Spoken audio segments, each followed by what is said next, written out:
okhulumayo uSiphiwe Mhlongo, umama Siphiwe Mhlongo. Nkosi Jesu. Isikhathi ngo-4:33 ekuseni ngoLwesithathu. Nanti iphupho bazalwane. Nkosi uJesu.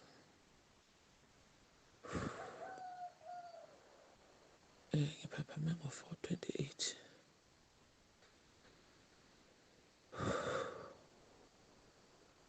Isihloko sakhona sithi uNkulunkulu wethu sicela isihawu. Sicela isihawu. Nkosi yami bazalwane. Ngibonisa umbono lapho sisabisayo. Umbono we-rapture.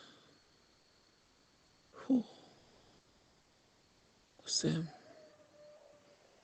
Siphaphameni bazalwane. Asilungisise lokho okuseleyo. Nkosi yami.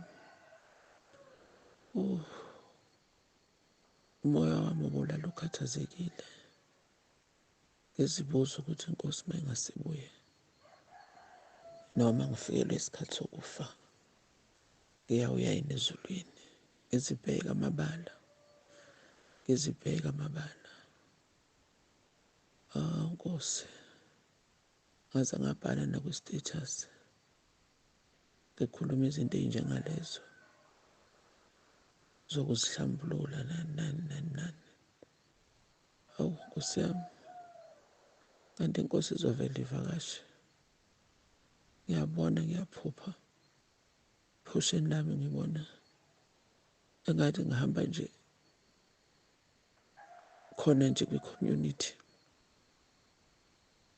Kunabantu baningi as usual. Mangithi ngibona phezulu emafini. Avela amafu aqala aba ne-design.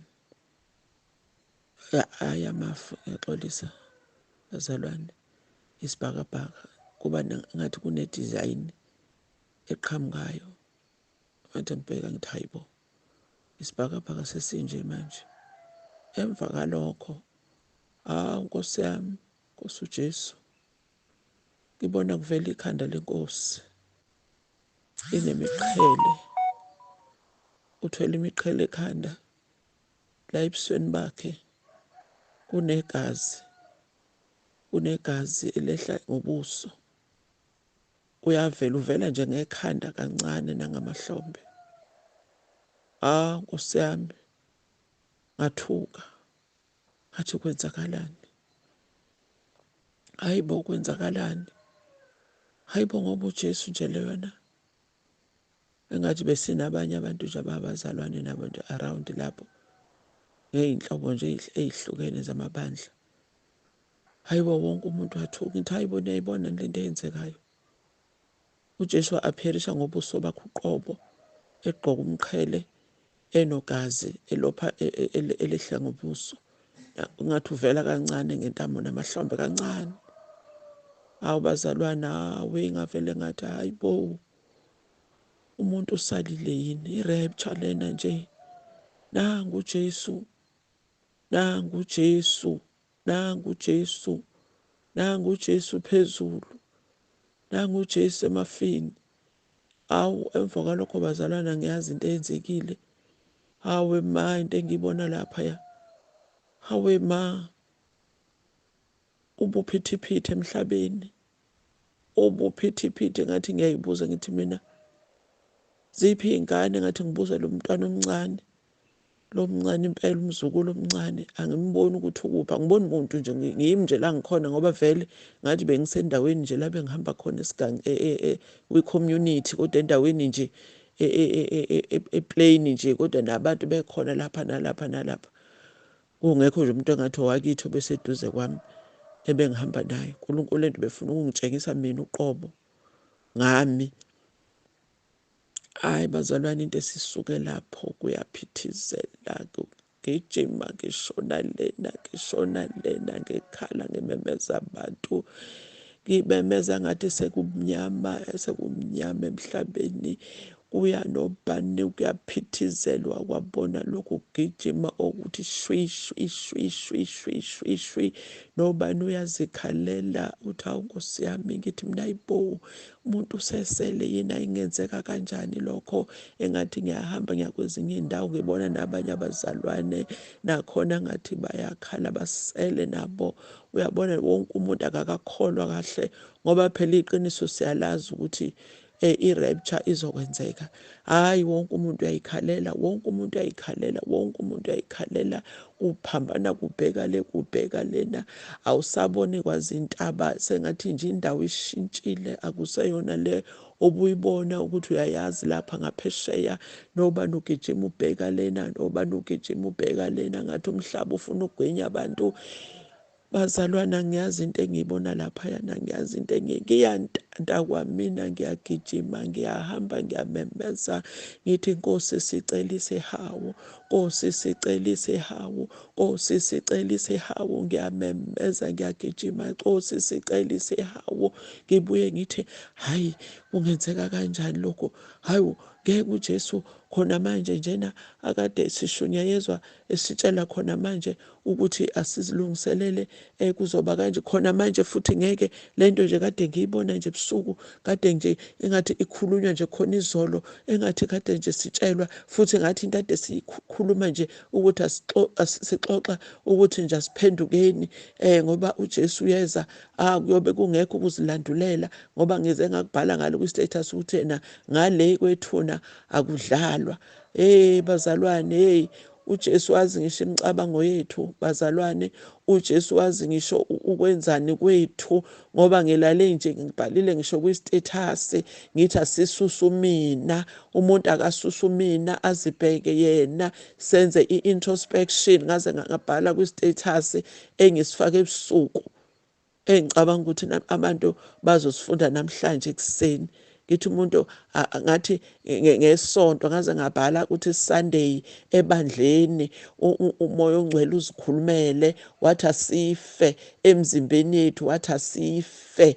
Ngaze ngathi umuntu akasusumina, ake sizibhekeni ngoba ngalena kwethuna akudlalwa. Ngilale ngibhale leso status, bazalwane, kanti iNkosi iyabona, iNkosi yezwa lonke lento esemcabangweni wami nesengqondweni yami, nami isiyangitshengisa-ke iposition yami ukuthi impela mangingasheshi ngizibheke nami amabala. Bazalwane, angiyazi into engiyibone lapha, ngiyathuthumela, ngigijime ngikhuphukele kwenye indawo. Mangithi ngiyafika khona nabantu abebandla lamaZayoni baphethe iy'nduku, bayagida. Inje inkinga, wonke umuntu engimbonayo umuntu osele kwi-rapture, umuntu nje osele ongahlwithwanga, umuntu osele. Kuyaphithizela bazalwane, kuyaphithizela, wonke umuntu uyakhala, nomunye akakholwa, nabazama abagangayo, abathakathi, nabezinyanga, nabanjani bazama uqhubeka ngemisebenzi yabo, kodwa futhi bayabona ukuthi sima sivume. Wonke umuntu uyamangala ukuthi kanti kwenzekani, engathi ngiyagijima ngasesikoleni sami, nakhona futhi abanye nje uyabona ukuthi abakaboni kahle, kodwa abanye sebemangele. Uyabona nje akekho okholwayo lento eyenzekayo ukuthi yenzeka yimi ngedwa wazi iqiniso la, nabambalwa abaziyo, engathi sithi nje Nkosi sicela isihawu, kodwa nje leyo nto be-emphasizwa yimi kakhulu. Nkosi sicela isihawu, Nkosi sicela isihawu. Ngigijima nje, ngiyabaleka, ngihambe ngibheka, ngiqalaza yonke into, ngilokhu ngithi nje Nkosi sicela isihawu, Nkosi sicela isihawu. Hawu, yazi yabuhlungu into, uyazi ngabubona ubuso beNkosi, ngabubona ubuso beNkosi. Yangitshengisa iNkosi ukuthi impela uma singazihlambululi, ngoba yonke futhi lento ibingenhlambuluko, bengilale nginemidlinzi ethile yenhlambuluko yezinto ey'thile engazi ukuthi kodwa Nkosi ngempela mawungasufike ngingaba yini. Inkosi yangihawukela, ngizizwa nje ukuthi Nkosi sicela isihawu, Nkosi sicela isihawu. Ngiyabaleka, Nkosi sicela isihawu, Nkosi sicela isihawu. Kodwa futhi inhliziyo iyasho ukuthi kuzokwenzeka kanjani lokhu, kuzokwenzeka kanjani lokhu, ukuthi iNkosi ithi sifikile kodwa kuyima sicela isihawu. Ngathi hawu, engathi ngiyababaza. Ngakhumbula inkulumo kaBrother Enigma ukuthi wathi echaza ngenye into ethile ayixoxa namawele. Uze uyachaza-ke ukuthi ungasho yini kumuntu ukuthi akureverseke i-rapture. Into enjengaleyo-ke le kade ngiyibuza ngithi noma ngithi Nkosi sicela isihawu, ngibaleka ngikhuluma ngigijima ngihambe ngibheka la kuphithizela khona wonke umuntu ebhekele, wonke umuntu uyabaleka, konke kwangathi nolwandle luyanyuka luyathukuthela, kwangathi ini yonke into kwaphithizela emigwaqeni kuphi, ngisekho into esine-order kwangazuthi bazalwane ngiyazi le nto ayishoke yonke ney'gebengu bazalwane ziphethe ibhamu zihamba zizama ukudubula abantu, ngithi mina abanjani labadutshulayo, kusho ukuthi abakade bengakholwa kodwa nje kusho ukuthi kwasuka obekade isigebengu wavele wenza ubugebengu kakhulu, bamile bakhipha ibhamu bazama ukudubula abantu, nalabo bantu futhi angiyazi le nto bazalwane kade yenzeka laphayana. Umuntu uvukelwe yinto kade yenza ngaleso sikhathi. Inyanga njengoba ngisho ukuthi inyanga nezangoma naba kade benzani, nalowo uzama ukwenza into yakhe kodwa futhi uyabona ukuthi umhlaba ubheke phansi ngoba ubungathi khona la ofuna khona ukugwinya khona abantu, kuyatsheka izinto ziyakentuka zibheka phezulu, kuyaphithizela okusemoyeni kubheka undiza kubheka lena, okunjani kubheka lena, nayo inkosi imile lapha phezulu. Bazalwana ngiyazi lento ukubone mangabe umuntu uvele ngobuso wangavele emile njengomuntu waveza ubuso bakhe babheka phansi emhlabeni. Ngabona njengoba ngisho ukuthi iqale kwaqhamuka ngathi into engathi i-design kwisibhakabhaka, ngithi mina kwenzekani phezulu, yini lento eyenzekayo, i-design yani kwavele kwa-appearisha ikhanda lakhe libheke phansi kanjena ngathi ubuso bakhe bubheke phansi. Manje kwavele kwaqhamuka umqhele kuqala negazi lehle ebusweni, igazi lehle ebusweni kwaqhamuka nale phathi yesifuba kancane, amahlombe kancane, kodwa into ebivele kakhulu ubuso negazi, umqhele le yehlisa igazi ebusweni. Bazalwane, hawu lokhu ngithe nje Nkosi, ngani ngiyalazi iqiniso, ngiyazi ukuthi mayise ese-appearisha esebonakaliswa emafini kuyobe kwenzekani.